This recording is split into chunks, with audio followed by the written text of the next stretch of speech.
حضار محترم، تا لحظاتی دیگر جشن هسته‌ای آغاز می‌گردد.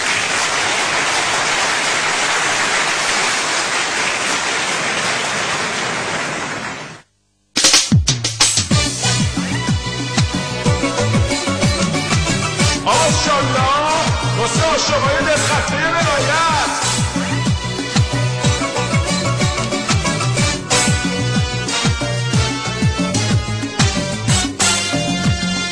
میاد صدای ارم گیر کرده توی گل خرم، ایداد بیداد احمدی نژاد هسته و اتم رفته باد.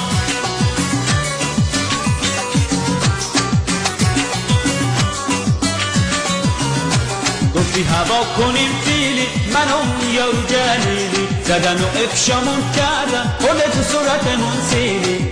میاد صدای باکورم خمارم حالا ناکورم، ایداد بیداد احمدی نژاد ول کن زامنو وای انکلی در بهتری گربه کوری کجا ما رو میبری. مای منی و نای منی کلهک بمبای منی، کلهک بمبای منی، کلهک بمبای منی.